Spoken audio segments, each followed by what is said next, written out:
మాకు తెలియపరిచినందుకు మీకు థ్యాంక్స్ తెలియజేస్తా ఉన్నాను. మరి ప్రభా, మరి ఎన్టీ సర్వే మేము చూసుకోబోతుండగా మాతో మీరు మాట్లాడండి. మీ యొక్క వాక్య జ్ఞానాన్ని మాకు దయచేయండి, సహాయం చేయండి అన్న జ్ఞాపకం తెచ్చుకొని సన్యాన్ని మీ నడిపింపుతో మీరు నడిపిస్తారమ్మని వేడుకుంటా ఉన్నాను.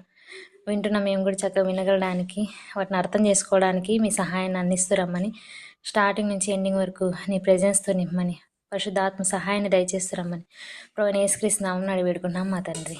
ఆమేన్. Amen. Okay, thank you.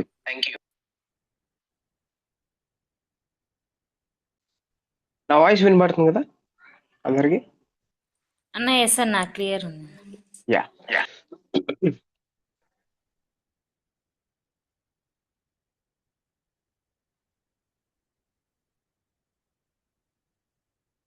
So right, ఈరోజు మనం న్యూ టెస్టిమెంట్ గురించి ఇంట్రడక్షన్ మనం వినబోతున్నాం. అటు తర్వాత నెక్స్ట్ వీక్ కూడా ఈ క్లాస్ కంటిన్యూ అవుతుంది. అయితే న్యూ టెస్టిమెంట్ గురించి, క్రొత్త నిబంధన గురించి చాలా మంది చాలా సార్లు చదివింటారు. అండ్ మేబీ దాంట్లో ఉన్న సత్యం తెలిసిందో లేదో తెలియదు, కానీ చదవడానికి ఇష్టపడే చాలా మంది క్రైస్తవులు చాలా ఈజీగా చదివే పుస్తకాలు క్రొత్త నిబంధన గ్రంథం. సో అందులో చాలా మంది ఎక్కువ సువార్తలు చదువుతుంటారు, తర్వాత పత్రికలు చదువుతూ ఉంటారు, తర్వాత దాంట్లో ఉన్న కొన్ని విషయాల్ని ఆలోచన చేసి కొన్ని వచనాలనే ఫోకస్ చేసి కొంతమంది చాలా ఇబ్బంది కూడా పడతా ఉంటారు. అయితే న్యూ టెస్టిమెంట్ గురించి నేను లాస్ట్ వీక్ లవింగ్సన్ గారు ఆల్రెడీ చెప్పారు. ఇంటర్ టెస్టిమెంటల్ పీరియడ్ లో ఏం జరిగిందో మనకు అర్థం కాకపోతే మన న్యూ టెస్టిమెంట్ లో ఏం జరుగుతూ ఉందో మనకు అర్థమయ్యే ఛాన్సెస్ చాలా తక్కువ ఉన్నాయనేది మనం అర్థం చేసుకోవాలి. అండ్ ఇంకొకటి మనం అర్థం చేసుకోవాల్సింది ఏంటి అని అంటే, ఇంటర్ టెస్టిమెంటల్ పీరియడ్ లో రాసిన కొన్ని గ్రంథాలని ఏమంటారు అని అంటే అపోక్రిఫా అని అంటారు. ఓకే, సో ఇవి క్యాథలిక్ బైబిల్లో వారు యాడ్ చేయడం జరిగింది. అయితే ప్రొటెస్టెంట్ బైబిల్లో ఇవి ఎందుకు యాడ్ చేయలేదు అని అంటే దానికి చాలా కారణాలు ఉన్నాయి. ఒకటి, ఇది దైవ ప్రేరేపణ కాదని, లేకపోతే ఆదిమ సంఘం వీటిని అథారిటేటివ్ గా ఎక్కడ తీసుకోలేదని చాలా మంది భావించి ప్రొటెస్టెంట్ బైబిల్లో ఈ ఈ పుస్తకాలు ఏమైతే ఉన్నాయో, సో ఈ పుస్తకాలని వారు యాడ్ చేయలేదు. ఓకే, అది క్యాననైజేషన్ క్లాస్ లో మనం విన్నాం ఆల్రెడీ. క్యాననైజేషన్ లో అది కూడా లవింగ్సన్ గారే తీసుకున్నారు క్యాననైజేషన్. ఎందుకు యాడ్ చేయలేదు, ఎలా జరిగింది, ఎవరు యాడ్ చేశారు, ఎలా యాడ్ చేశారు, ఇట్లాంటి విషయాలన్నీ మనం విన్నాం క్యాననైజేషన్ లో. అది యూట్యూబ్ లో వీడియో ఉంటుంది, సో యూ కెన్ వాచ్.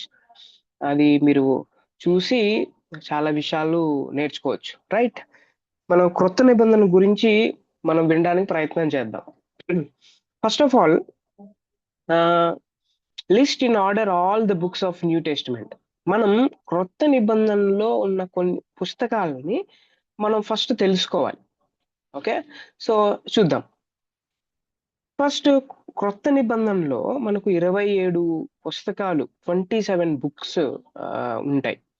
దాంట్లో మొదటి 4 పుస్తకాలని, గ్రంథాలని సువార్తలు అని అంటారు. ఇంగ్లీష్ లో అయితే దీన్ని గాస్పల్స్ అని అంటారు అనమాట. ఆ గాస్పల్స్ ఏంటి అని అంటే మత్తయి సువార్త, మార్కు సువార్త, లూకా సువార్త, యోహాను సువార్త. Matthew, Mark, Luke and John, ఈ 4 పుస్తకాలని గాస్పల్స్ అని అంటారు అనమాట, ద గాస్పల్స్. అండ్ నెక్స్ట్ది మీరు ఆలోచన చేస్తే నెక్స్ట్ది హిస్టరీ బుక్ ఒకటి ఉంటుంది. ఓకే, చరిత్రకు సంబంధించిన పుస్తకం. మొదటి 4 పుస్తకాల్లో యేసుక్రీస్తు ప్రభువారి గురించిన చరిత్ర గురించి, యేసుక్రీస్తు ప్రభువారు ఎలా ఈ లోకానికి వచ్చారు, ఆయన ఏ వర్క్ చేశాడు, ఆయన పరిచర్య ఎలా స్టార్ట్ చేశాడు, ఎవరిని బాగుపరిచాడు, ఆయన ఈ లోకానికి రావడానికి ఉద్దేశం ఏంటి, ఆయన 33.5 సంవత్సరాలు ఎలాగ ఈ లోకంలో జీవించాడు. సో ఇలాంటి విషయాలన్నీ ఆ మొదటి 4 పుస్తకాల్లో మనం చూడొచ్చు. ఓకే, హిస్టరీ బుక్ ఏంటి అని అంటే యాక్ట్స్ అని అంటారు, అపోస్తులుల కార్యం. దీంట్లో అపోస్తులు యేసుక్రీస్తు ప్రభువారు ఆరోహణమై మరణించి ఆరోహణమై తిరిగి వెళ్ళిన తర్వాత అపోస్తులు ఎలా పరిచర్య చేశారు అనే విషయాన్ని మనం అపోస్తుల కార్యంలో చాలా బాగా అర్థం చేసుకోవచ్చు. నెక్స్ట్ ఇది ఏంటంటే లెటర్స్ బై పౌలు రాసిన పత్రికలు ఉన్నాయి. ఈ పౌలు రాసిన పత్రికల్లో మనం రోమిలకు రాసిన పత్రిక, మొదటి 2 కొరింథీయులకు రాసిన పత్రిక, తర్వాత గలతీయులకు, ఎఫెసీయులకు, ఫిలిప్పీయులకు, కొలసీయులకు, మొదటి 2 తెస్సలోనికలకు రాసిన పత్రిక, మొదటి తిమోతి, 2 తిమోతి, తీతుకు, అలాగే ఫిలమోన్. ఇవి ఏంటి అని అంటే పౌలు రాసిన పత్రికలు అన్నమాట. పౌలు రాసిన పత్రిక తర్వాత జనరల్ ఎపిసిల్స్, సార్వత్రిక పత్రికలు అని ఉన్నాయి. సార్వత్రిక పత్రికలు. ఓకే, జనరల్ లెటర్స్ అని అంటారు, ఎపిసిల్స్ అనే పదం కూడా వాడతారు. సో ఇందులో ఏంటి అని అంటే కొంతమంది ఎలా భావిస్తారంటే హెబ్రీలకు రాసిన పత్రిక కూడా పౌల్ గారే రాసి ఉండొచ్చు అని చాలా మంది అన్నారు. కానీ అయితే దీంట్లో పౌలు ఎప్పుడు తన అంటే డైరెక్ట్ గా నేను ఈ పత్రిక రాస్తున్నాను, పౌలను నేను ఈ పత్రిక రాస్తున్నానని ఆ హెబ్రీలకు రాసిన పత్రికలో లేదు. సో అందుకని చాలా మంది ఏమంటారు అని అంటే సో హెబ్రీలకు రాసిన పత్రిక పాలెన్ స్టైల్లో ఉండొచ్చు, అంటే పౌల్ గారు రాసినట్టే ఉంది, ఎందుకంటే స్టైల్ అలా ఉంది కాబట్టి. అయితే ఇది పేతురు కూడా రాసి ఉండొచ్చు అని చాలా మంది అభిప్రాయపడతారు. అందుకని ఇది జనరల్ లెటర్స్ కిందకు వస్తుంది. సో ఈ జనరల్ లెటర్స్ లో సార్వత్రిక పత్రికలు అని అంటారు. సో ఇందులో హెబ్రీలకు రాసిన పత్రిక, యాకోబు, మొదటి పేతురు, 2 పేతురు, మొదటి యోహాను, 2 యోహాను, 3 యోహాను, అలాగే యూదా. ఇవి సార్వత్రిక పత్రికలు అన్నమాట.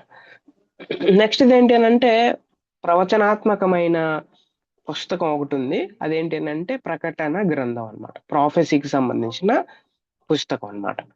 రైట్, ఇవి మనందరికీ తెలియాలి క్రొత్త నిబంధనలో. So what is the structure actually, list of books ఏంటి అనేది మనకు అర్థం కావాలి.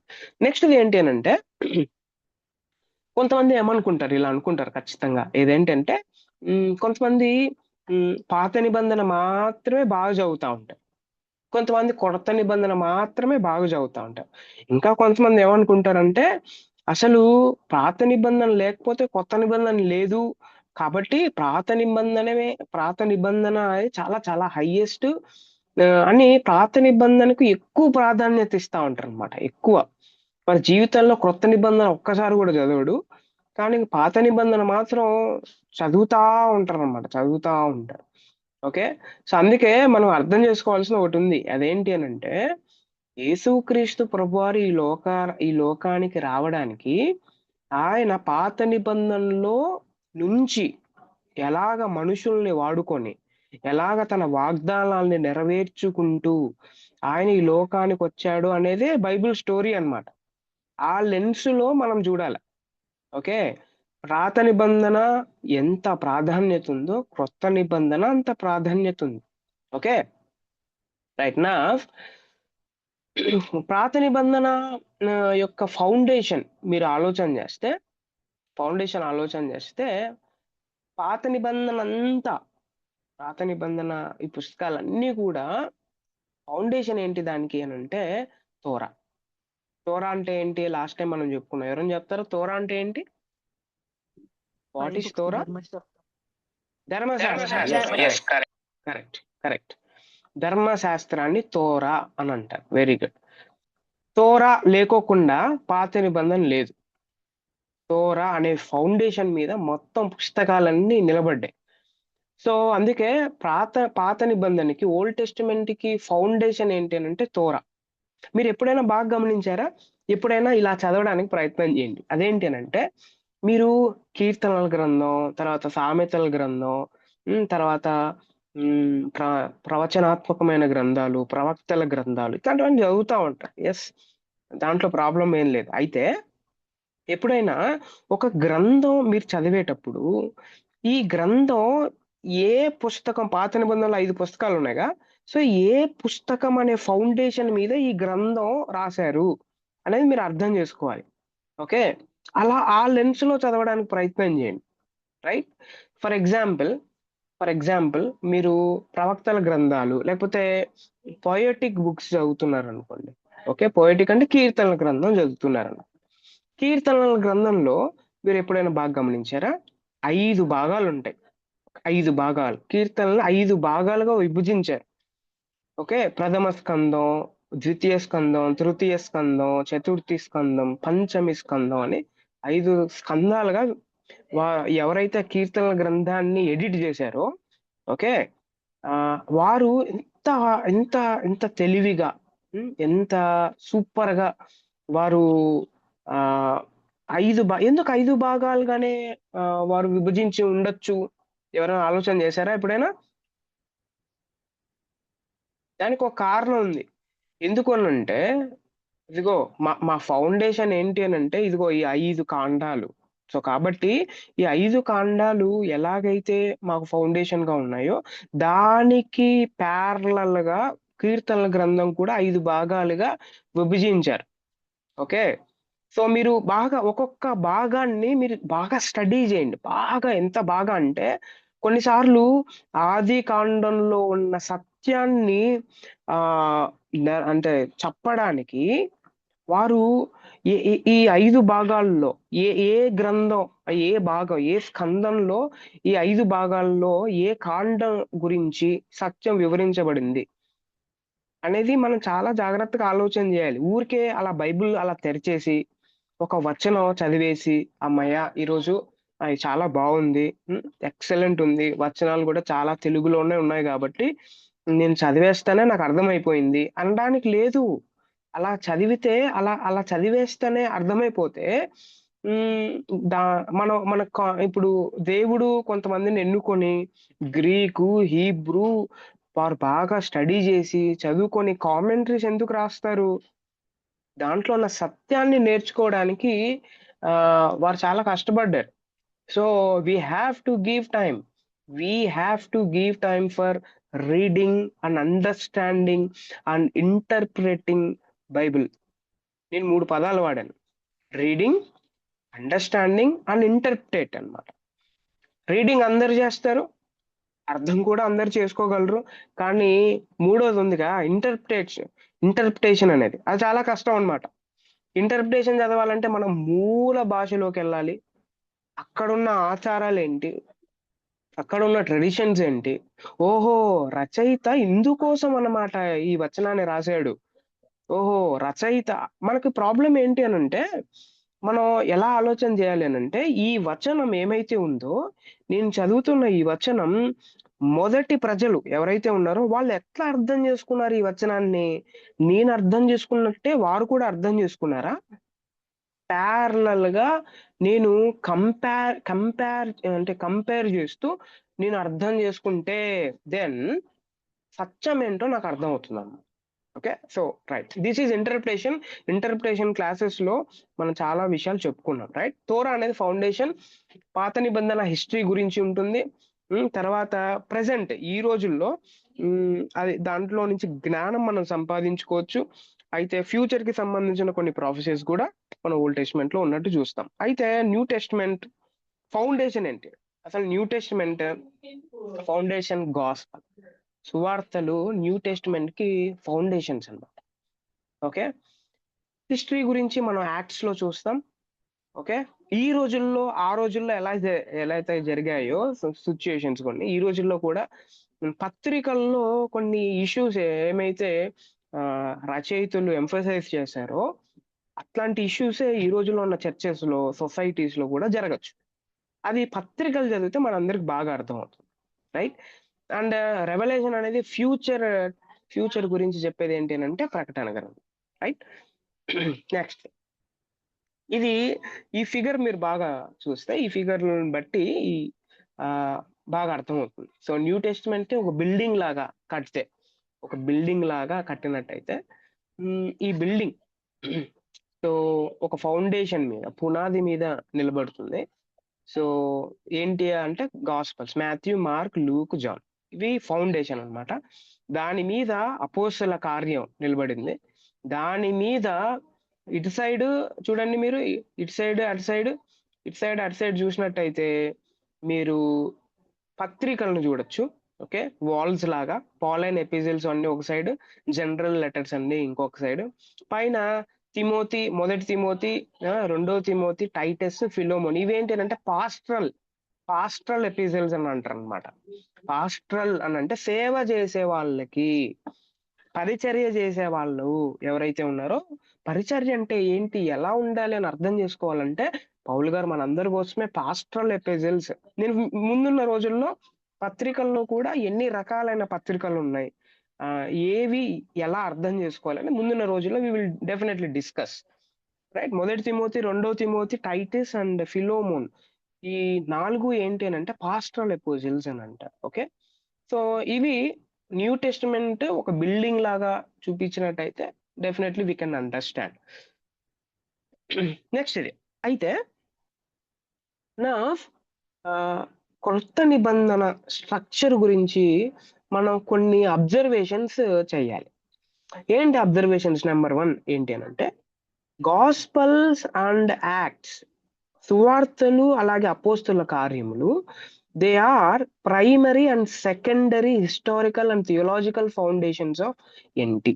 క్రొత్త నిబంధనకి చారిత్రాత్మకమైన అలాగే దేవశాస్త్ర సంబంధమైన ఫౌండేషన్, పునాది ఏవి అని అంటే కొత్త నిబంధన అంత దాని ఫౌండేషన్ ఏంటంటే గాస్పల్ అండ్ సువార్తలు అలాగే అపోస్తల కార్యాలు. అందుకే పత్రికలు నాకు అర్థం కావాలంటే బాగా గుర్తుపెట్టుకోండి, పత్రికలు నాకు సువార్తలు అర్థం కాకుండా నాకు పత్రికలు అర్థం కావు. ఓకే, ఒకవేళ అర్థం చేసుకోవడానికి ఎవరైనా ప్రయత్నం చేస్తున్నా, what is there in Mark, లేకపోతే what is there in Matthew, what is there in Luke, what is there in John, లేకపోతే what is there in Acts ఏంటో నాకు తెలియకోకుండా నాకు పత్రికల్లో ఉన్న ఏ సత్యం కూడా నాకు సత్యంగా అనిపించదు. అలాగే ఇదేనేమో, లేకపోతే నా అజంప్షన్స్ మీద నేను ఆధారపడతా. ఇది గుర్తుపెట్టుకోండి. అందుకే పత్రికలు ఎవరైనా చదవాలని అనుకుంటే first read gospels, first read Acts and then come to letters. ఎందుకనంటే థియోలాజికల్ ఫౌండేషన్స్ అన్ని ఆ గాస్పల్స్ అండ్ యాక్ట్స్ మీదే ఆధారపడ్డాయి. రెండోది, the 4 gospels are named after their authors. ఇది గుర్తుపెట్టుకోవాలి. 4 గాస్పల్స్ ఏమైతే ఉన్నాయో, సువార్తలు 4 ఏమైతే ఉన్నాయో, ఆ 4 సువార్తలు కూడా ఎవరైతే రాశారో వారి పేరు మీదే ఆ సువార్తలు నేమ్స్ ఉన్న టైటిల్ ఉన్నట్టు మనం అర్థం చేసుకోవాలి. Number 3, historical and theological foundations has 2 pillars built on it that comprises 9 books. నేను ఆల్రెడీ ఫస్ట్ పాయింటే, మీరు గాస్పల్స్ తర్వాత, యాక్ట్స్ తర్వాత వచ్చే 9 పుస్తకాలు ఏమైతే ఉన్నాయో అవి నాకు అర్థం కావాలనంటే, ఓకే, కింద ఉన్న పునాది నాకు అర్థం కావాలి. Right. Number 4, Paul's letters to churches in the left pillar all fit into Acts chronology.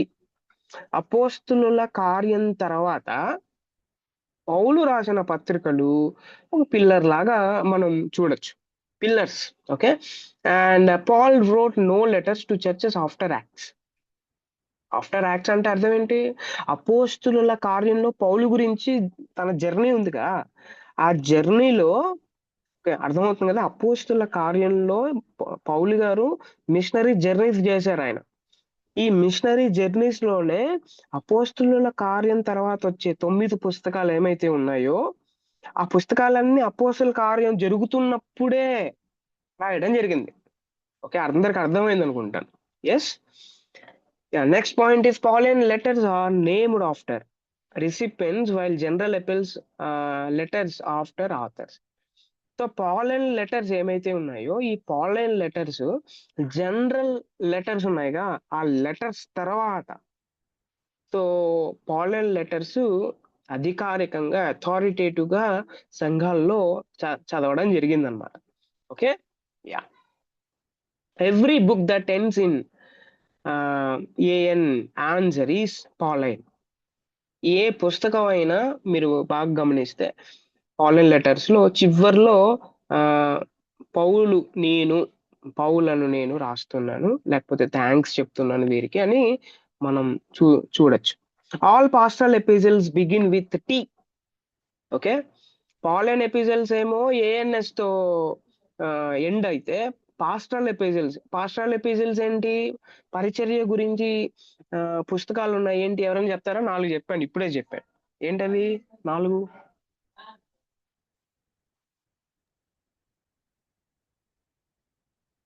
ఉన్నారా? Anybody there? ఎస్ అన్న. Yeah yeah yeah. First Timothy, second Timothy, Titus, Philemon. yes, correct.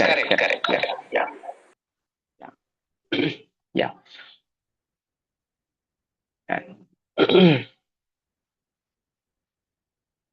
So next the observations లో మీరు ఇంకొకటి గమనించాలి. ఏంటి అని అంటే, next observation లో next point, general epistles came after Acts. అపోస్తుల కార్యం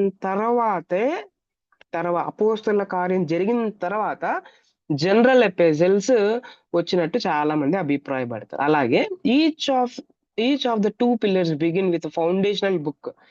ఈ జనరల్ ఎపిజిల్స్ ఉన్నాయి కదా, బాగా అర్థం చేసుకోవాలి. జనరల్ ఎపిజిల్స్ ఉన్నాయి కదా, ఈ జనరల్ ఎపిజిల్స్ అర్థం కావాలంటే రోమీలకు రాసిన పత్రిక అలాగే హెబ్రీలకు రాసిన పత్రిక ఫస్ట్ నాకు అర్థమైతే బాగా, దెన్ నాకు జనరల్ ఎపిజిల్స్ లో ఏం చెప్తున్నాడు అనేది అర్థం అవుతుంది. ఎందుకనంటే జనరల్ ఎపిజిల్స్ ఎలాగా ఒక పుస్తకాన్ని రెఫరెన్స్ తీసుకొని జనరల్ ఎపిజిల్స్ రాశారు.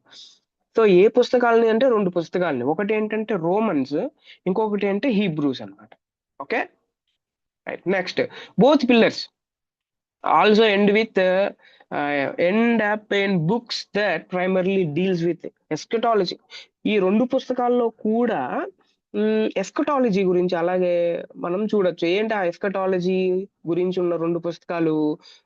2వ తెసలోనికలు అలాగే ప్రకటన గ్రంథంలో ఎస్కటాలజీ అనేది డాక్ట్రిన్స్ డీల్ చేసేటప్పుడు నేను చెప్పాను. ఎస్కెటోస్ అని అంటే రాబోయే the times of end. Okay, so future లో జరగబోతున్న కొన్ని విషయాల గురించి చెప్తున్న విషయాలు ఏమైతే ఉన్నాయో అవన్నీ 2వ తెసలోనికలు అలాగే ప్రకటన గ్రంథంలో మనం చూడొచ్చు. Instruction to the leaders, okay, comprise only 4 books. Leaders ఎవరైతే ఉన్నారో సో వారికి ఓకే కొన్ని పుస్తకాలు 4 books రాయబడ్డాయి వారందరి కోసమే. ఇంకో మాటలో చెప్పాలంటే లీడర్ అంటే చాలా మంది నేను లీడర్ కాదు, మిగతా వారే లీడర్స్ అని అనుకుంటారు. No, every Christian is a leader. ప్రతి క్రైస్తవుడు లీడరే, ఇది గుర్తుపెట్టుకోవాలన్నమాట. ప్రతి క్రైస్తవుడు లీడరే. అసలు క్రొత్త నిబంధన మనం చదువుతుంటే క్రొత్త నిబంధన అడ్రస్ చేసేదే ఎవరి గురించి అని అంటే ఒక లీడర్ గురించి అడ్రస్ చేస్తుంది అన్నమాట. We see so many number of leader. The ultimate leader ఎవరంటే జీసస్ క్రైస్ట్. ఆ లీడర్ ఏం చేశారంటే 12 మంది లీడర్స్ ని తయారు చేశాడు. ఈ 12 మంది లీడర్స్ ఇంకా కొంతమంది చాలా మంది లీడర్స్ ని తయారు చేశారు. వారు ఎలా ఉండాలో, ఆ లీడర్షిప్ క్వాలిటీస్ ఏంటి, ఆ లీడర్షిప్ ఉన్నప్పుడు సంఘం ఆ లీడర్స్ ఎవరిని నడిపించాలో, ఎలా నడిపించాలో, కొన్ని రూల్స్ అండ్ రెగ్యులేషన్స్ ఏంటి చాలా బాగా అడ్రస్ చేస్తుంది. ఇది గుర్తుపెట్టుకోవాలి. And only 4 NT books are written to an individual. Okay, మిగతావన్నీ సంఘాలకి గ్రూప్ కి రాస్తే కొన్ని 4 పుస్తకాలు ఏమైతే ఉన్నాయో ఆ 4 పుస్తకాలు వ్యక్తులకి రాశారు, ఒక ఇండివిజువల్ కి రాశారు అనమాట. Right.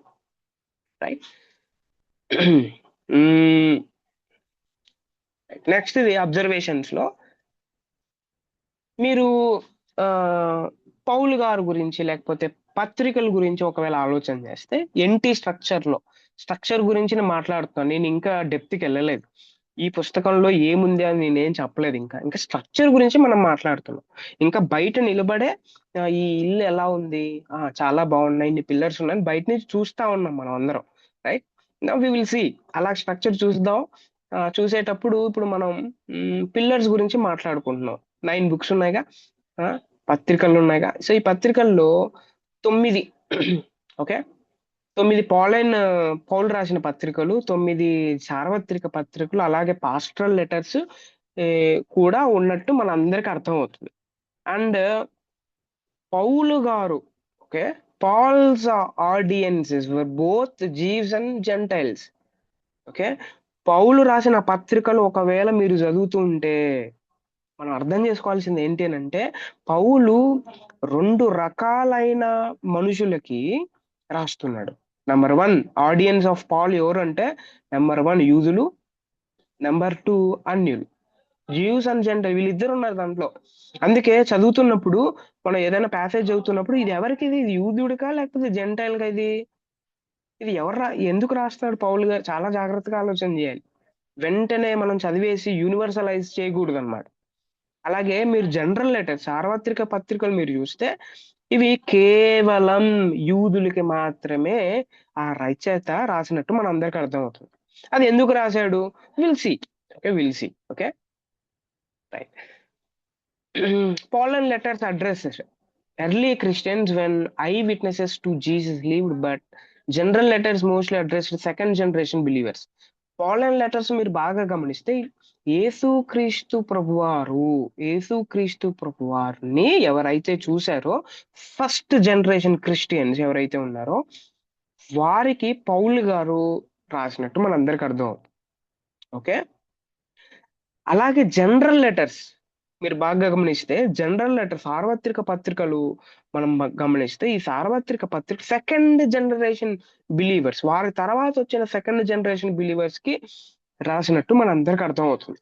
Okay, and NT foundation rest on books about the life of Jesus Christ, as Jesus is the focus of the NT. Yesu Kristu ప్రభువారిని పక్కన పెట్టి, యేసు క్రీస్తు ప్రభువారు లేకుండా మనం కొత్త నిబంధనలో ఉన్న ఏ పుస్తకాన్ని కూడా చదవకూడదు, చదవలేము కూడా. ఇది మనం అర్థం చేసుకోవాలి.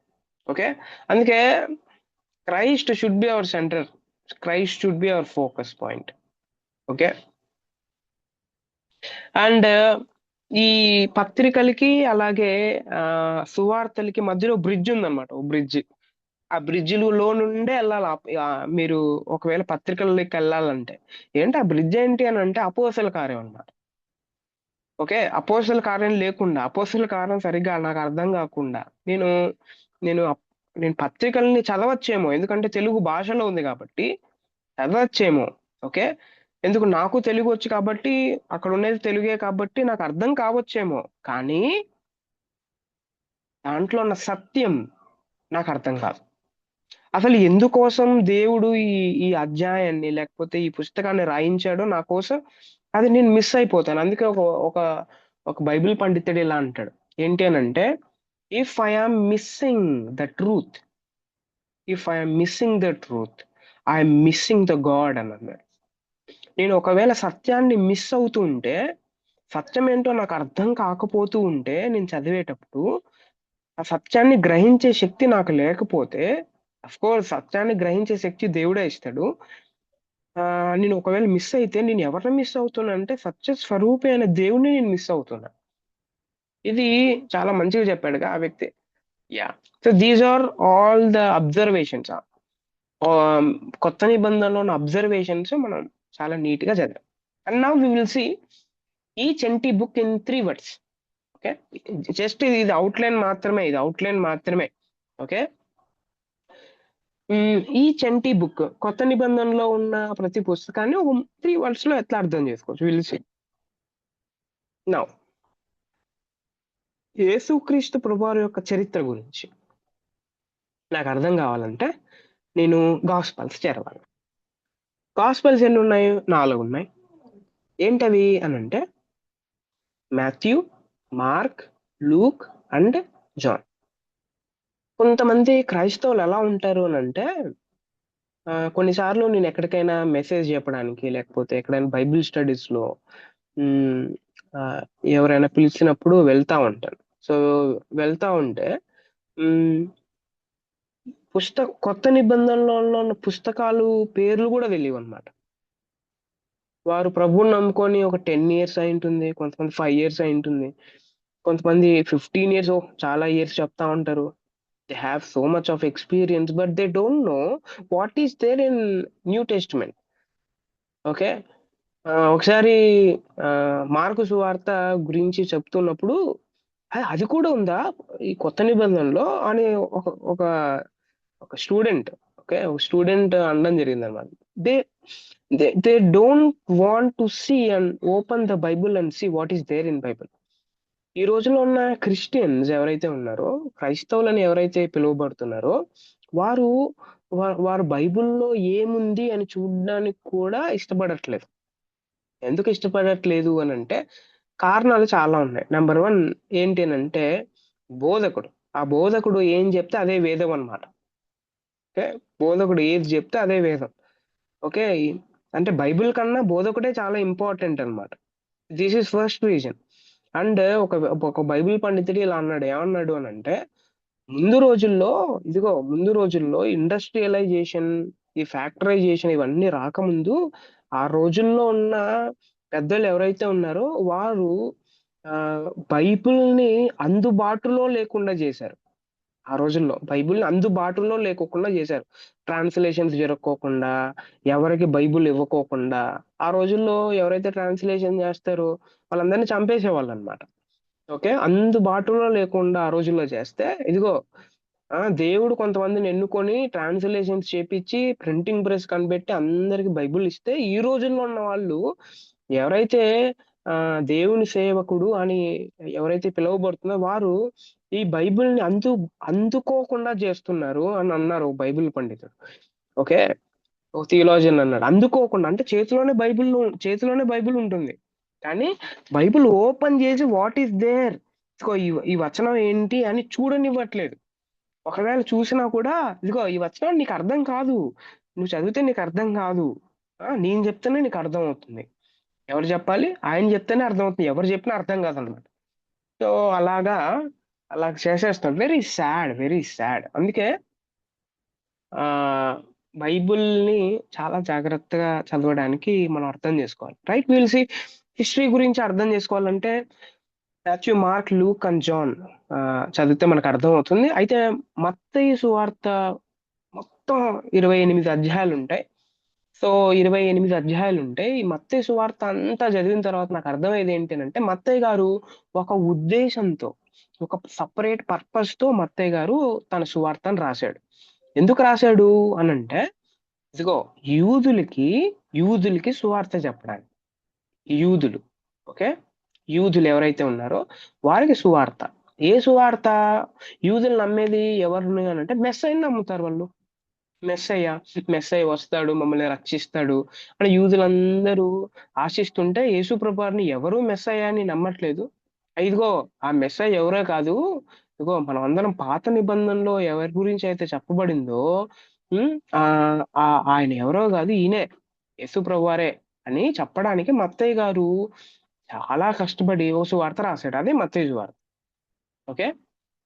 Number 2 mark. మార్క్ గారు ఈ మెస్సయ్య గురించి రాసాడు. మెస్సయ్య గురించే. కానీ ఆ మెస్సయ్య సింహాసనం మీద కూర్చొని పరిపాలన చేసే గర్వంధుడై, గర్వం కలిగి అందరిని అణగదొక్కే అట్లాంటి మెస్సయ్య గాదు ఈయన. ఈ మెస్సయ్య ఎట్లా ఉంటాడంటే, ఈ Messiah servant.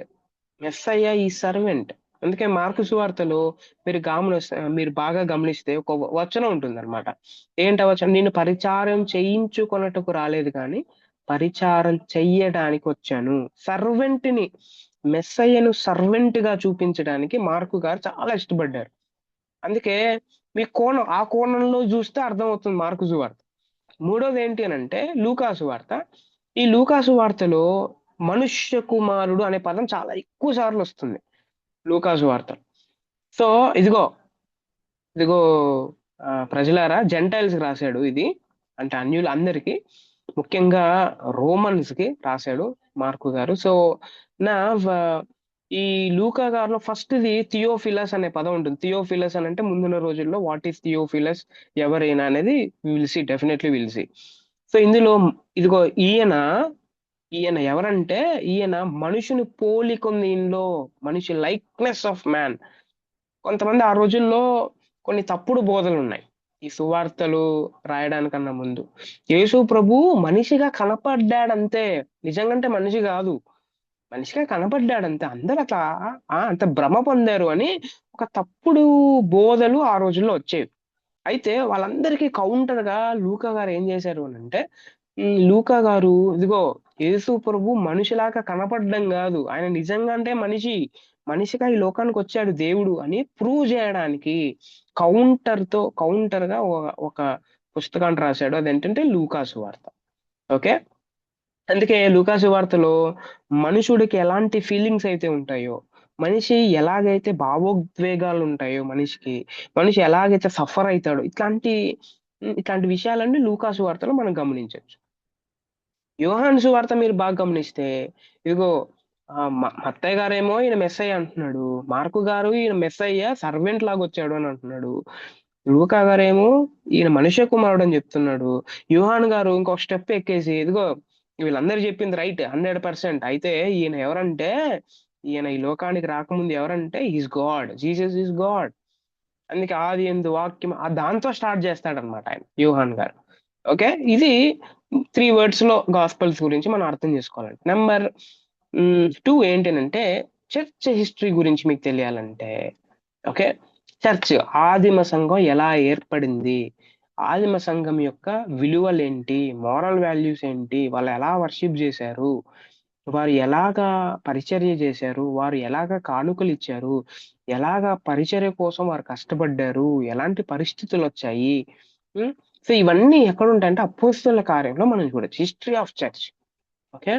And history of church గురించి అర్థం చేసుకోవాలంటే యాక్ట్స్, అలాగే ఎక్స్‌పీరియన్స్ ఆఫ్ చర్చ్ గురించి అర్థం చేసుకోవాలంటే we will go to Romans to Philemon. Church ఎట్లాంటి ఎక్స్‌పీరియన్స్‌ని ఎక్స్‌ప్రెస్ జేసింది. రోమన్స్ గురించి మీరు చదివితే రోమన్స్‌లో రైచియస్‌నెస్ ఆఫ్ గాడ్ గురించి మాట్లాడుతుంది రోమన్స్. రైచియస్‌నెస్ అంటే నీతిమంతుడైన దేవుడి గురించి రోమీయులకు రాసిన పత్రిక. మొదటి కొరింథీ, రెండవ కొరింథీ మీరు బాగా గమనిస్తే మొదటి కొరింథేమో చర్చ్ ప్రాబ్లమ్స్ ఎలా సాల్వ్ అయ్యాయి. మొదటి కొరింథీ. ఓకే. రెండవ కొరింథీలో క్లియరింగ్ పాల్స్ రెప్యుటేషన్. పౌలు గారి మీద ఆ రోజుల్లో ఒక తప్పుడు అభిప్రాయం ఉండేది. ఈయన అపోస్తలుడు. అయినా ఎవరు నీకు అపోస్తలకత్వం ఎవరిచ్చారు నీకు? అపోస్తలులు అంటే యేసు ప్రభువారు 12 మందిని ఎన్నుకున్నారు గదా! వాళ్ళే అపోస్తలులు. నువ్వెట్లా అపోస్తలుడు? చాలా మంది రాంగ్‌గా అభిప్రాయపడ్డారు పౌలు గారిని. దానికి ఎక్స్‌ప్లనేషన్ ఇస్తాడన్నమాట. రెండవ కొరింథీలో పౌలు గారు. ఓకే. గలాతీయులకు రాసిన పత్రికలో మీరు బాగా గమనిస్తే gospel of Liberty. Okay. Gospel of Liberty గురించి సువార్త అందరికిది. ఈ సువార్త కొంతమందికే గాదు. ఇది అందరికీ. సువార్త మనల్ని ఎట్లా రక్షిస్తుంది? సువార్త వల్ల మనం ఎలాగా మన జీవితాన్ని ఇట్లాంటి విషయాలన్నీ గలాతీయులకు రాసిన పత్రికలో మనం చూడొచ్చు. అండ్ ఎఫెసియన్స్ మీరు బాగా గమనిస్తే ఎగ్జాల్టేషన్ ఇన్ క్రైస్ట్. క్రీస్తు ప్రభువారిని ఎలా ఆరాధన చేయాలి నేను? ఎలాగ స్తుతించాలి? ఎలాగా ఆయన ఉన్నతమైన స్థాయిలో నేను పెట్టాలి? ఇవన్నీ నా జీవితం ద్వారా నేను ఎక్స్‌పీరియన్స్ చేస్తూ ఎలాగా పెట్టాలి అనేది ఎఫెసియన్స్‌లో మనం మాట్లాడాలి. ఫిలిపియన్స్‌లో మీరు చూస్తే యూనిటీ ఆ రోజుల్లో ఈ చాలా మంది ఏమనుకుంటారంటే సంఘాల్లో యూనిటీ అస్సలు ఉండదబ్బా! అని చాలా మంది అనుకుంటారు. ఈ రోజుల్లో వచ్చిన ప్రాబ్లమ్ కాదు. ఆ రోజుల్లో నుంచే ఉంది. ఇదిగో మీరు ప్రభువుని ఆరాధన చేస్తున్నారు చాలా బావుంది. అయితే యూనిటీ లేదు. ప్రయారిటీ ఆఫ్ యూనిటీ గురించి చెప్పేది ఏంటంటే ఫిలిపియన్స్. ఓకే. ఫిలిపియన్స్. అందుకే ఫిలిపియన్స్‌లో బాగా గమనించారా? మొదటి 2 అధ్యాయాలు క్రీస్తుని గురించి మాట్లాడతాడాయన. అలాగే యేసుప్రభు గురించి మాట్లాడుతూ చివర్లో ఐక్యత గురించి మాట్లాడతాడాయన. ఎందుకు అనంటే ప్రతిదీ ఫౌండేషన్ ఏంటి? గాస్పెల్ గదా! గాస్పెల్ లేకోకుండా ఏది పత్రికలు ముందుకు సాగవన్నమాట. ఓకే. అలాగే కొలెసియన్స్ మీరు బాగా గమనిస్తే కొలెసియన్స్‌లో చర్చ్ అసెండెడ్ హెడ్. మనకు ఎవరు హెడ్, ఎవరు ఆధిపత్యం ఉండాలి చర్చ్ మీద అనేది కొలెసీయులకు రాసిన పత్రికలో పౌలు గారు చాలా చక్కగా మాట్లాడతారు. మొదటి తెసలోనికలు అలాగే రెండో తెసలోనికలు మీకు బాగా గమనిస్తే Triumph before return. Okay, Triumph before return అని అంటే యేసుక్రీస్తు ప్రభువారు ఈ లోకానికి రాకముందు విజయోత్సవం ఎలా ఉంటుంది, ఆ విజయోత్సవం గురించి, ఆ జయం గురించి, ఆ జయం ఎలా పొందాలి, నేను నెగ్గాలి నా జీవిత ప్రయాణంలో, ఈ విషయాలన్నీ మొదటి తెసలోనికల్లో పౌలు గారు చాలా రాశారు. చెప్తూ చెప్తూ రెండో తెసలోనికలకు వచ్చేసరికి చాలా మంది సఫర్ అవుతారు అనమాట. ఆ రోజుల్లో పావర్టీ అంటే పేదరికం, చంపేయడం, మరణం, తర్వాత ఆకలి, తర్వాత తిరుగుబాటు, రివోల్ట్, ఇవన్నీ చాలా ఉండేవి ఆ రోజు సఫరింగ్. అయితే చాలా మంది యేసు ప్రభుని వదిలేసి చాలా మంది వెనుదిరిగి వెళ్ళిపోతున్నారు. అట్లాంటి టైంలో యేసు ప్రభు వస్తాడు, ఇదిగో ఈ సఫరింగ్ లో కూడా దేవుడు నన్ను దీవిస్తాడు అని చెప్తూ చెప్తూ ఏం చెప్తాడంటే రెండవ రాకడకు ముందు ఎలాంటి ట్రిబులేషన్ ఉంటుంది. ట్రిబులేషన్ అంటే సఫరింగ్ అన్నమాట, శ్రమ. ఓకే, ఎలాంటి శ్రమలు ఉంటాయి, ట్రిబులేషన్ బిఫోర్ రిటర్న్ గురించి రెండో తెసలోనికల్లో చాలా చక్కగా మాట్లాడతారు. అండ్ ఫస్ట్ తిమోతి, సెకండ్ తిమోతిలో మీరు చూస్తే ఫస్ట్ తిమోతి ఏమో ట్రస్ట్ ఇన్ తిమోతి. తిమోతి గారిని పౌలు గారు ఆ, ఆ, ఎలా ఎలాగా తన నమ్మకత్వాన్ని కాపాడుకోవాలి, ఓకే అని తిమోతి గారికి ఎక్స్ప్లెయిన్ చేస్తాడనమాట. పరిచర్యకు వచ్చిన తిమోతికి ఎక్స్ప్లెనేషన్ ఉంటుంది. అండ్ రెండో తిమోతిలో బాగా గమనిస్తే ఇదిగో నమ్మకత్వాన్ని ఫస్ట్ కాపాడుకోవాలి నువ్వు, అది నేను ఫస్ట్ తిమోతిలో నేను చెప్పాను. అయితే ఈ లెటర్లో నేను ఏం చెప్తాను అని అంటే నువ్వు నేర్చుకున్నవన్నీ చర్చికి చెప్పు. Okay, teach the church. చర్చినికి నువ్వు బోధించాలి, చర్చికి బోధించాలి, ఎందుకంటే చర్చికి తెలియదు. ఓకే, అందుకే చర్చ్లో మనం చేయాల్సింది ఏంటి అని అంటే వీ హ్యావ్ టు లెర్న్. చర్చ్లో టీచింగ్ ఉండాలి, చర్చ్లో టీచింగ్ ఉండాలి. ఓకే, టీచింగ్ ఉన్న church it will be very very very fruitful, చాలా ఫ్రూట్ఫుల్ గా ఉంటుంది teaching. Okay, teaching and preaching ఈ రెండు లింక్ వర్డ్స్ అన్నమాట. ప్రీచింగ్ లో టీచింగ్ లేకపోయినా, టీచింగ్ లో ప్రీచింగ్ లేకపోయినా చాలా ఇబ్బంది అవుతుంది. ఓకే, అందుకే నేర్పించాలి, నేర్పించాలి, టీచ్ ద చర్చ్. ఓకే, ఎలాగైతే ఒక చిన్న పిల్లవాడికి ఒక టీచర్ ఏబిసిడి దిద్ది నేర్పిస్తుందో అలా నేర్పించాలి, అలా నేర్పించాలి. ఇది రాంగ్, తప్పు చేస్తే కొన్నిసార్లు గద్దించాల్సి వస్తుంది. ఇది ఇది మనం అర్థం చేసుకోవాలి. అండ్ టైటస్ మీరు చూస్తే, టైటస్ తీతుకు రాసిన పత్రిక చూస్తే ట్రూత్లెస్ టీచర్స్ గురించి చెప్తూ ఆయన అంటే సత్యం లేని బోధకులు కొంతమంది ఉన్నారు. సో వాళ్ళందరినీ కొంచెం పక్కన పెట్టండి, వారిని నమ్మకండి, వీళ్ళు మీద చాలా జాగ్రత్తగా ఉండండి అని పౌల్ గారు చాలా మంచి ఎక్స్ప్లెనేషన్స్ ఇస్తారు. ట్రూత్లెస్ టీచర్. అందుకే మనం గుర్తుపెట్టుకోవాల్సింది ఏంటంటే ఇఫ్ దేవుడు నాకు ఒకవేళ టీచింగ్ అనే గిఫ్ట్ ఇస్తే నేను నేను టీచింగ్ లో నాకు ఉండాల్సింది ఏంటి అని అంటే ముఖ్యంగా బైబుల్ ని టీచ్ చేసేటప్పుడు there should be truth. Truth ఉండాలి టీచ్ చేసేటప్పుడు. నాకు ట్రూత్ ఎప్పుడు అర్థమవుతుంది, ఫస్ట్ నాకు ట్రూత్ అర్థమైనప్పుడు.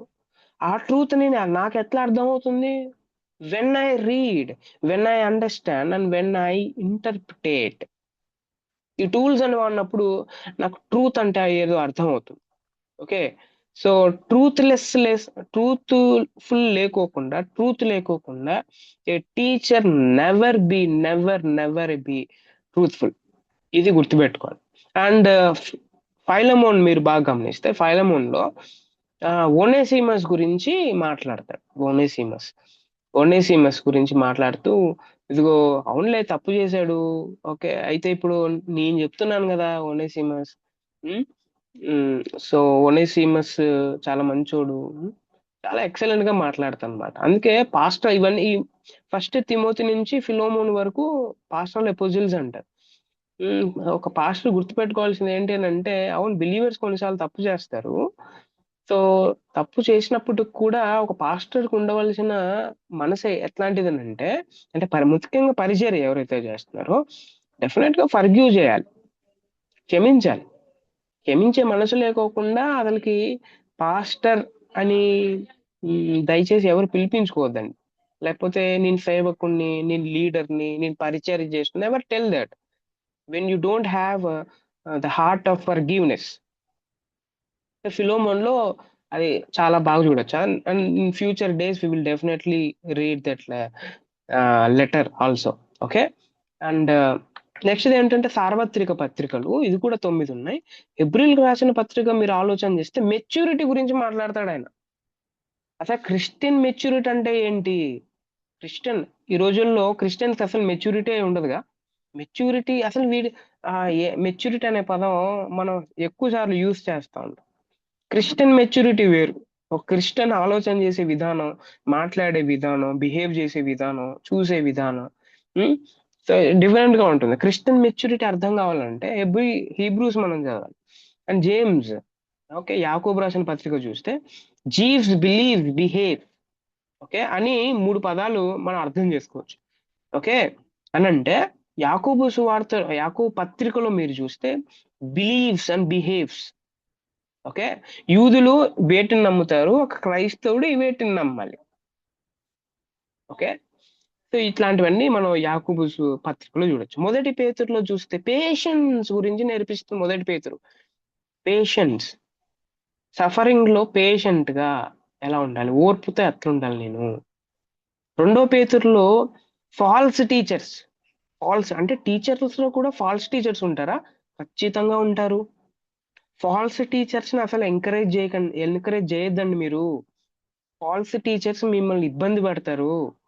అది ఈ రోజుకి, లేకపోతే ఒక 10 years 20 years మీరు బ్రతికినంత కాలం చాలా సూపర్ గా ఉండొచ్చేమో, కానీ చనిపోయిన తర్వాత there is one day we have to stand before the throne of God. అక్కడ మనం ఈ రోజుల్లో ఎంజాయ్ చేసినట్టు అక్కడ ఎంజాయ్మెంట్ ఉండదు. Definitely God will ask one question, what is this అని అడుగుతాడు. So never ever encourage false teachers అని రెండో పేతురు పత్రికలో చాలా ఎక్సలెంట్ అని చెప్తాడు. ఫస్ట్ జాన్ లో జాయ్, ఫెలోషిప్ లో ఉన్న జాయ్ గురించి చెప్తాడు ఆయన. సహవాసంలో ఉన్న ఆనందం గురించి చెప్తాడు మొదటి యోహాన్లో. అలాగే రెండవ యోహాన్లో చూస్తే జడ్జ్ ఫాల్స్ టీచర్స్ ని చెప్పండి వాళ్ళకి, ఇది తప్పు, మీరు చెప్తా ఉంది తప్పు, జడ్జ్ ఫాల్స్ టీచర్స్ అని రెండో యోహాన్లో చెప్తాడు. ఎందుకంటే ఆ రోజుల్లో డోసటిజం, తర్వాత ఏరియనిజం, ఇట్లాంటి కొన్ని తప్పుడు బోధలు ఉండేవన్నమాట. నేను చెప్తాను ఫ్యూచర్ లో డోసటిజం అంటే ఏంటి, అగ్నోస్టిసిజం అంటే ఏంటి, తర్వాత ఏరియనిజం అంటే ఏంటి, వారు ఏం నమ్మే, సో వాట్ ఈస్ దిస్ అనేది నేను చెప్దాం. అండ్ థర్డ్ జాన్ దీంట్లో జాయ్ ఆఫ్ హాస్పిటాలిటీ గురించి మాట్లాడతాడు అనమాట. అంటే ఏంటి అని అంటే హాస్పిటాలిటీ అంటే మన అందరికి తెలుసు కదా, పరిచర్య చేయడం. ఎవరైనా కొత్త వాళ్ళు మన ఇంటికి వచ్చినప్పుడు, అంటే పరిచర్య చేయడంలో కూడా ఆనందం ఉంటుందా? కొంతమంది ఆ రోజుల్లో ఆనందించట్లేదు అనమాట. ఏంటిది ఈ పరిచర్య ఏంటి అని చాలా మంది విసుగు పొందేవాళ్ళు అనమాట పరిచర్యలో. అయితే దాంట్లో ఉన్న ఆనందం గురించి థర్డ్ జాన్ మనందరికి చెప్తాం. Jude will tell about judgment. Okay, judgment గురించి యూదా రాసిన పత్రిక మన అర్థమవుతుంది. ఇక్కడ కొంచెం కనబడట్లేదు. Okay, judgement. సో తీర్పు గురించి యూదా గారు మాట్లాడతారు. అన్న ప్రాఫెసీ మనందరికి తెలుసు. Prophecy, revolution. రెవల్యూషన్ అని అంటే మనందరికి తెలుసు ఫ్యూచర్ లో, ఓకే, అంతిమ దినాల్లో ఏం జరుగుతుంది అనే విషయాల గురించి రెవల్యూషన్ మనందరికీ చెప్తాం. దీస్ ఆర్ అంటే పుస్తకాల్ని ఒక 3 words లో చెప్పాలంటే మనం ఇలాగా చెప్పుకోవచ్చు. Okay, right. అందరికి వాయిస్ వినపడుతుందా? వాయిస్ వినపడుతుందా? అన్నా క్లియర్ అన్నా. యా, అర్థమవుతుందా? కొలోసియన్, ఫస్ట్ థెస్సలోనికీ, సెకండ్ థెస్సలోనికీ ఒక్కసారి ఏంటి చెప్పండి. కొలొస్సీలకు first Thessaloniki, second Thessaloniki. Yeah, కొలొస్సీలకు రాసిన పత్రిక ఏంటి అని అంటే చర్చ్ యూనిటీ గురించి, తర్వాత క్రైస్ట్ ఎలా ఆరాధన చేయాలి, ఇవన్నీ ముందు పత్రికల్లో చెప్పడం జరుగుతుంది. అయితే కొలొస్సీలకు పత్రిక ఏంటి అని అంటే, ఇదిగో ఈ శరీరానికి, ఈ చర్చ్ అనే ఈ శరీరానికి who is the head, authority ఎవరి ఆజ్ఞ వల్ల ఈ చర్చ్ జీవించాలి అని అంటే జీసస్. ఓకే, జీసస్ అనే యేసుక్రీస్తు ప్రభువారు మనందరికి పైన ఉంటాడు. ఆయన చెప్పడం ద్వారా ఈ చర్చ్ అంతా తన రూల్స్, రెగ్యులేషన్స్ ఇవన్నీ ఆయన కింద ఉండాలి అని కొలెసులు రాసిన పత్రికలో చెప్పడం జరుగుతుంది. And first Thessalonians and second Thessalonians ఏంటి అని అంటే, రెండో రాకడ గురించి యేసు ప్రభు వస్తాడు అని ఆల్రెడీ వాళ్ళందరూ విన్నారు. ఓకే, నేను ఆల్రెడీ చెప్పాను ఏంటి అని అంటే, పౌలు గారు ఫస్ట్ జనరేషన్ బిలీవర్స్ కి రాస్తున్నాడు అనేది నేను చెప్పాను కదా అప్పుడే. సో ఈ ఫస్ట్ జనరేషన్ పీపుల్ యేసు ప్రభుని చూశారుగా, యేసు ప్రభువే చెప్పాడు నేను మళ్ళీ వస్తానని చెప్పాడు. సో వీళ్ళందరూ యేసు ప్రభు వస్తాడు వస్తాడు వస్తాడు అని ఎదురు చూస్తున్నారు అన్నమాట. సో చూస్తా ఉంటే అప్పుడు పౌలు గారు మొదటి థెసలోనియన్స్ లో ఏం చెప్తాడు అంటే, రెండవ రాకడకు ముందు జయం, ఓకే, ట్రయంఫ్, విజయ జీవితం అనే ఈ సఫరింగ్ ని ఎలాగ జయించాలి, ట్రయంఫ్ బిఫోర్ రిటర్న్ అనే దాని గురించి ఫస్ట్ థెసలోనియన్స్ పౌల్ గారు మాట్లాడతారు. రెండో థెసలోనియన్స్ వచ్చేసరికి వారికి డౌట్ వచ్చింది. ఎందుకనంటే సఫరింగ్ ఉంది. ఆ రోజుల్లో చాలా మందిని చంపేస్తున్నారు, పారిపోతున్నారు వీళ్ళందరూ. వాళ్ళు ఒక నిట్టూర్పులో వెళ్ళిపోయేసి ఫస్ట్ జనరేషన్ బిలీవర్స్ అందరూ యేసు ప్రభువుని వదిలిపెట్టేసి వెళ్ళిపోయాల్సిన పరిస్థితి వచ్చేసింది. దెన్ మళ్ళీ ఏం చేస్తాడంటే ఆయన ఇదిగో సఫరింగ్ ఉంది, అయితే ఈ మహాశ్రమ ఉంది, అయితే యేసుక్రీస్తు ప్రభువారు వచ్చేటప్పుడు వీళ్ళందరికీ శిక్ష పడుతుంది. ఈ సఫరింగ్ లో మనం గుర్తుపెట్టుకోవాల్సింది ఏంటి అని అంటే, మన జీవితం ఆరిపోయేసి ఎక్కడికి వెళ్ళిపోతామని టెన్షన్ పడాల్సిన అవసరం లేదు. ఆయన ఆయన వచ్చేటప్పుడు తర్వాత ఏం జరుగుతుందని అంటే, సమాధులు తెరవబడతాయి, ఆల్రెడీ చనిపోయిన వాళ్ళు క్రీస్తునందు లేపబడి ఆయనతో కూడా వెళ్ళిపోతారు. అటు తర్వాత మనం కూడా పోతాం, ఇదిగో మీ అందరికీ ఒక నిరీక్షణ ఉందయ్యా అని హోప్ని ఇస్తాడనమాట సెకండ్ థెసలోనియన్స్ లో. అర్థమైందా? yes, got it, thank you. Yeah. now we'll see who are the authors. అయితే మీరు గుర్తుపెట్టుకోవాల్సింది ఒకటి ఉంది. ఏంటి అని అంటే, పౌలు గారు పత్రికలు రాసేటప్పుడు ఎవరికి రాస్తున్నారు, ఎవరికి ఫస్ట్ జనరేషన్ బిలీవర్స్ గా లేకపోతే సెకండ్ జనరేషన్ బిలీవర్స్ గా? ఎందుకంటే ఫస్ట్ జనరేషన్ బిలీవర్స్ వాళ్ళ పరిస్థితులు వేరన్నమాట. వారు ఫీల్ అవుతున్న విషయాలు వేరు, వారు ఎక్స్పీరియన్స్ చేస్తున్న విషయాలు వేరు. అప్పుడు పౌలు గారు ఏం చేస్తున్నారు, ఇంటర్వ్యూని అయ్యి ఇట్లా ఫీల్ కావద్దని మీరు, ఇలా చేయకండి అని వారికి ధైర్యం ఇస్తూ రాసిన పత్రికలు పాలైన్ ఎపిజిల్స్. అర్థమవుతుంది కదా? కొంతమంది ఇలాగ ఆలోచన చేస్తారు అన్నమాట. అదేంటి అని అంటే ఆ రోజుల్లో ఉన్న ప్రజలు ఎలా ఫీల్ అవుతున్నారు, వాళ్ళకున్న ఎక్స్పీరియన్స్ ఏంటి, వారి ప్రదేశం ఏంటి, అక్కడ పరిపాలన చేస్తున్న రాజు ఎవరు, ఆయన ఎందుకు ఇట్లా, ఇవన్నీ ఏం ఆలోచన చేయరు అనమాట. ఒక వచనం చదివేస్తారో సూపర్ ఉంది ఈరోజు, ఎక్సలెంట్ అనేది వాళ్ళు ఏం చేస్తారు అని అంటే ఫుల్ ఎంజాయ్ చేసేస్తారు అనమాట. పైన ఏం జరుగుతా ఉంది, కింద ఏం జరుగుతా ఉంది, పౌల్ గారు ఎందుకు రాశాడు ఈ విషయం, ఎవరికి రాశారు, వాళ్ళు ఎలా అర్థం చేసుకున్నారు ఈ విషయాన్ని, ఇప్పుడు నేను ఎలా అర్థం చేసుకోవాలి ఈ విషయాన్ని, వారు ఏం ఆలోచన చేయరు అనమాట. దే వాంట్ వాట్ దే అంటే they seek what they want అనమాట. రైట్? సో అది వెరీ డేంజరస్. అది అలా ఇంటర్ప్రిటేషన్ ఎవరైతే చేస్తా ఉంటారో, yes of course that will give తాత్కాలికమైన సంతోషాన్ని ఇవ్వచ్చేమో, కానీ ఎటర్నల్ ట్రూత్ మాత్రం ఉండదు. ఇది మనం అర్థం చేసుకోవాలి. అండ్ ఆథర్స్ గురించి మీరు అర్థం చేసుకుంటే, ఆథర్స్ మాథ్యూ గారు, మార్క్, లూక్, జాన్ వీళ్ళందరూ ఉన్నారుగా. ఆయన ఎవరు అంటే, మాథ్యూ గారు ఒక యూదుడు. మాథ్యూ గారి టౌన్ ఏంటి అంటే కపెర్నహూమ్. అలాగే ఆక్యుపేషన్, మాథ్యూ గారు ఏం చేసేవాళ్ళు అంటే ట్యాక్స్ కలెక్టర్, ఆయన సుంకం వసూలు చేసేవాళ్ళు. రిలేషన్షిప్ విత్ జీసస్ క్రైస్ట్ ఏంటి అని అంటే అపోస్తులుడు ఆయన. ఓకే, ఆయన 28 అధ్యాయాల్ని రాశాడు, వర్సెస్ ఇచ్చాను ఆల్రెడీ. అండ్ ఆయన గాస్పల్ ఆఫ్ మాథ్యూ రాశాడు.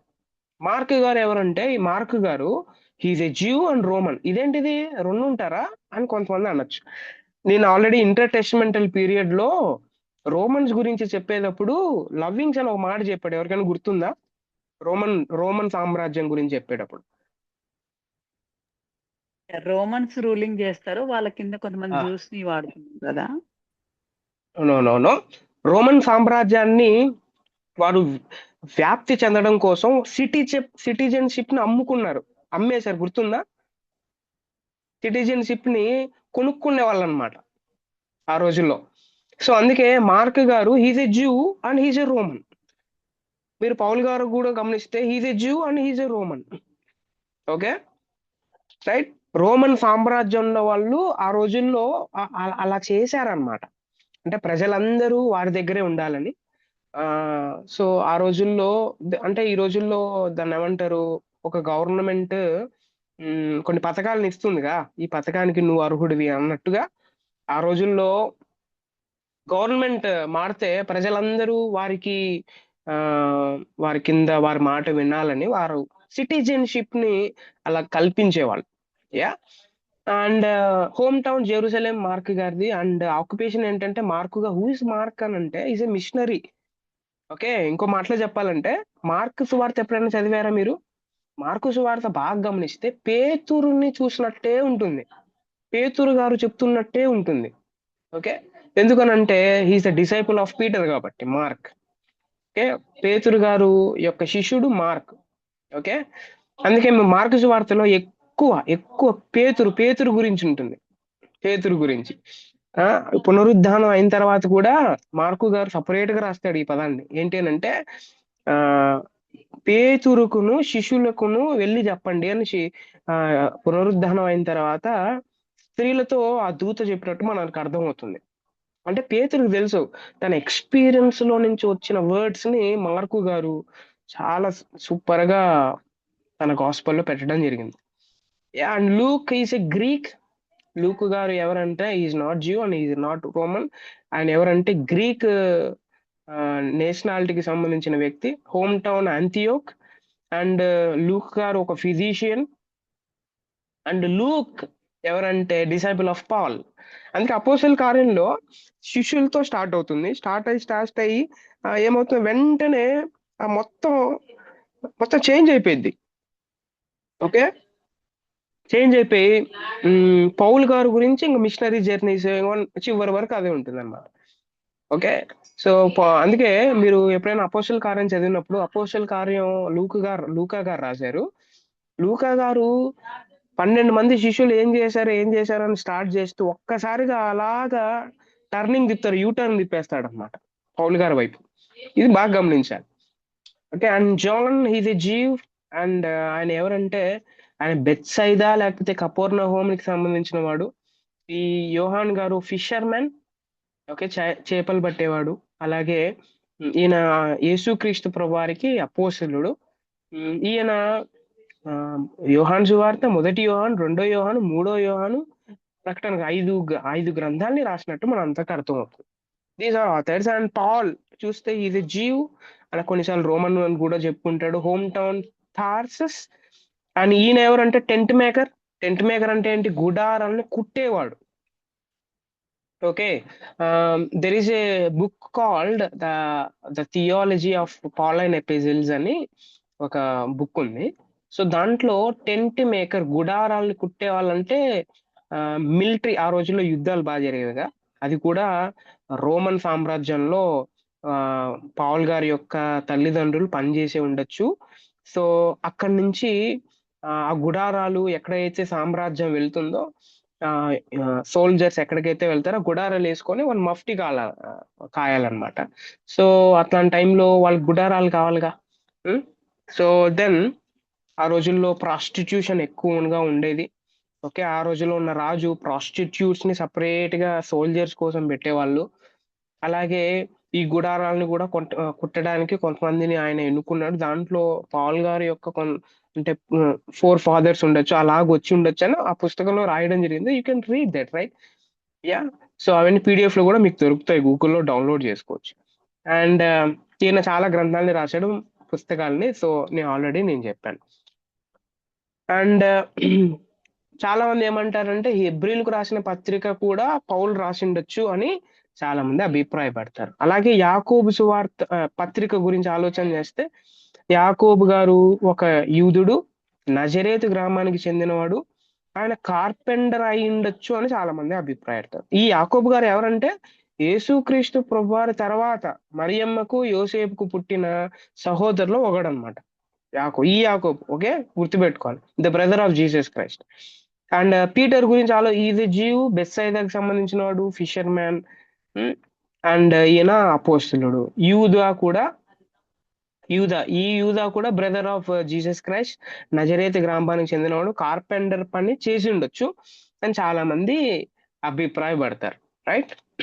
అండ్ క్రోనాలజీ గురించి మీరు ఆలోచన చేస్తే, క్రోనాలజీ అందరికీ నా వాయిస్ వినబడుతుందా? Just can I take 5 to 10 minutes more? Is it okay? Yes.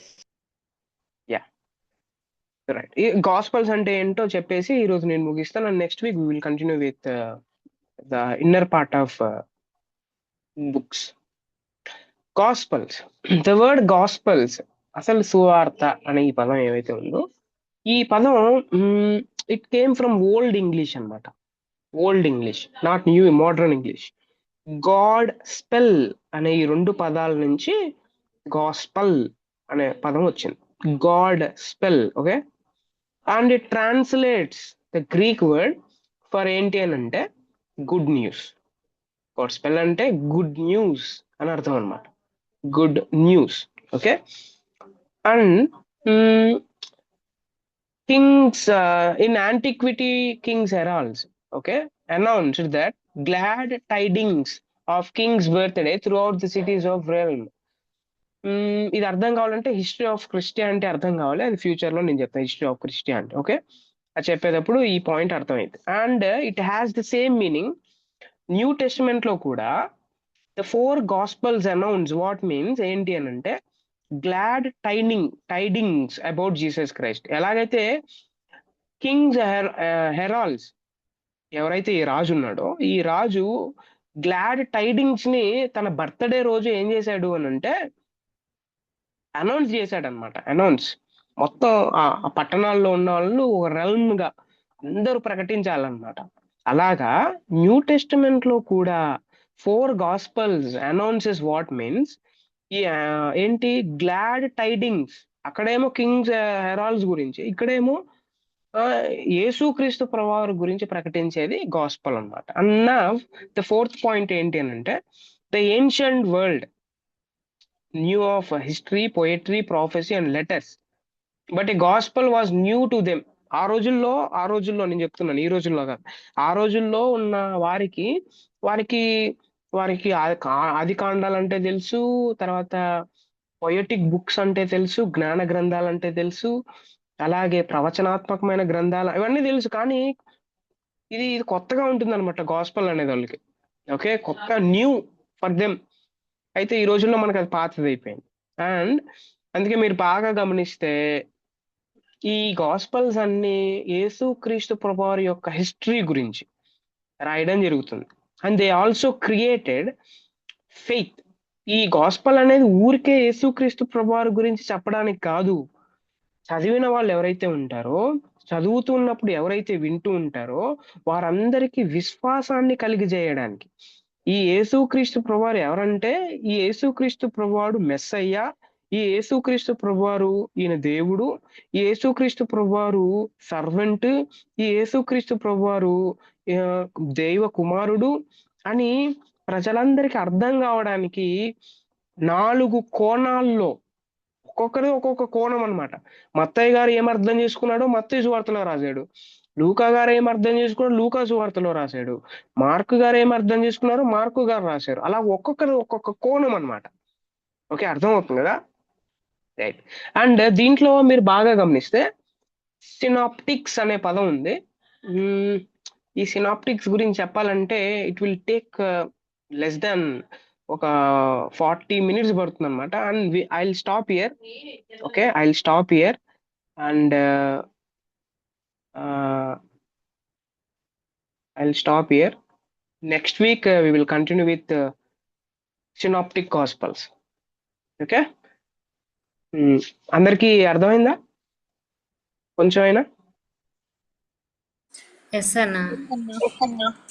Yeah, And if anybody have queries or questions or anything, you can share. లేకపోతే ఇది కొత్తగా అర్థం చేసుకున్నాను, ఇది అర్థం కాలేదు, you can share your feelings. In 1 or 2 minutes we will close this session.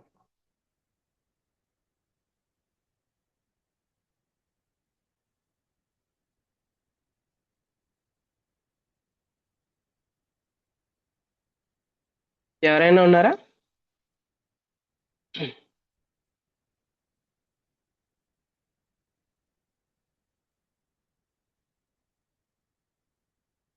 Nobody is there?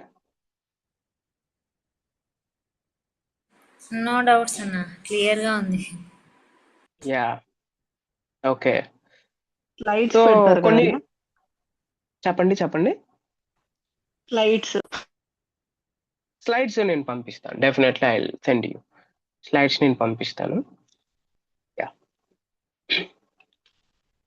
కొన్ని కొత్త విషయాలు ఏమైనా అర్థమైనాయా?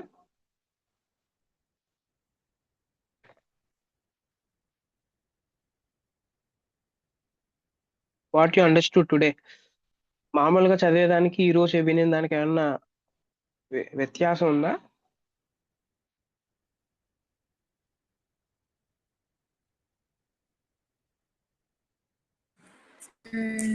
కొన్ని ఉన్నాయన్న, అంటే ఎక్స్పీరియన్స్ ఆఫ్ చర్చ్ అనే దాంట్లో నేను కొన్ని తెలుసుకున్నాను. యా, ఎస్ రావు గారు, you can share some points. 3 words లో షేర్ ఎక్స్ప్లెయిన్ చేసుకోవచ్చు. చేయడం బాగుందన్న. Easy to remember. అది యాక్చువల్లీ 3 words కాదు. 3 words లో మనం వి కాంట్ అట్లీస్ట్ రిమెంబర్ చేయడానికి జస్ట్ సమ్మరీగా